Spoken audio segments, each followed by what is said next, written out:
always worried about something like this happening, so not this way, but I never dreamed this way, but something happening, so.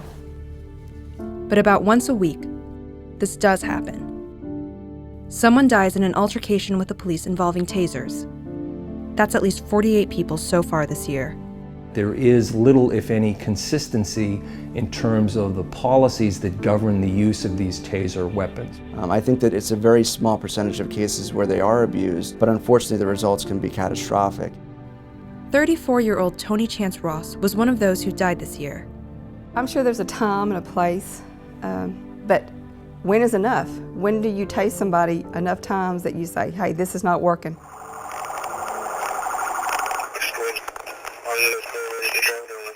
On March 6, police responded to a phone call about an attempted break-in.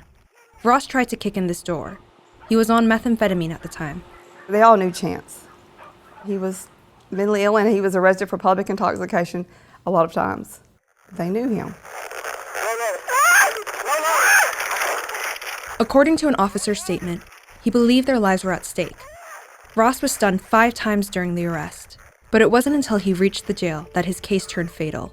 Initially, these weapons would be used as a weapon of next to last resort. The practice has evolved to one where it's used as a compliance weapon. Part of the controversy over tasers is how they're used by officers. Taser, taser, taser. Tasers have 2 modes, probe and drive stun.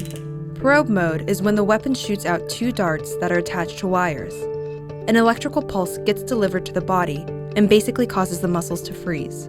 This is to help officers gain control without deadly force. Drive stun, on the other hand, is when the stun gun is pressed directly against the body. Unlike the probes, it doesn't cause immobilization. It's nothing more than a pain compliance, so if that individual were to move away, the taser would be ineffective. In 2011, the Police Executive Research Forum and the Justice Department issued guidelines discouraging the use of drive stunning as a pain compliance technique. However, most departments don't keep track of how the weapons are used. We are seeing situations where officers are using these taser weapons to administer corporal punishment. In Ross's case, he was stunned 7 more times at the jail. 6 of those times were in drive stun mode. He was placed in this isolation cell, where 5 officers began to strip him. Ross tried to fight back. He was still handcuffed.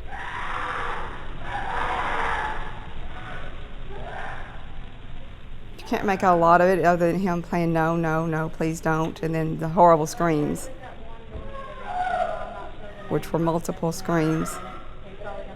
There was only one officer that tased him 7 times, and if you see, they were 7 seconds, 5 seconds, 5 seconds, 5 seconds, 5 seconds, 3 seconds, 5 seconds. And then it goes quiet. When the officers checked back on Ross 20 minutes later, he was face down and unresponsive on the floor. Sorry about that. Defibrillator? We don't have one. I don't think where's it at if we do. We have that here. The defibrillator didn't work. Ross was rushed to the nearest hospital. He died 2 days later. The Sulphur Springs Police Department says that their officers acted properly. A grand jury echoed the sentiment and declined to indict the men. They were not internally disciplined either. Just a little compassion. He wasn't a dog on the street. They just left him there, face down to die. Cases like Ross's are forcing some to re-examine how tasers are used. Connecticut is the first state to pass a taser safety bill. We treat a taser with the same vigilance as we do using a gun. And so we report fully on both. We review fully on both.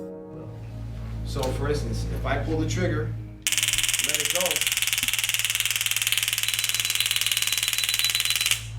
that ringing is just nothing more than an audible reminder to you that the taser is coming up at the end of the 5 seconds. Now, shortly after the taser is used, we're able to get this comprehensive 6-page report that tells almost every bit of information we would need to know.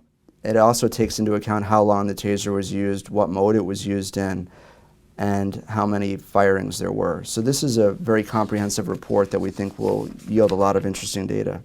When people know that they're being monitored, they're going to be more careful and follow guidelines better. The bill went into effect this year.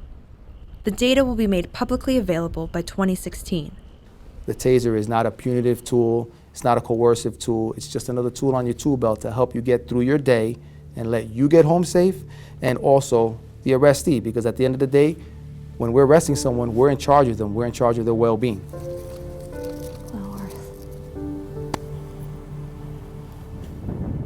They took, his life as far as I'm concerned.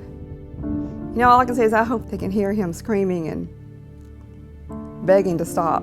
I hope that wakes them up every night of their life.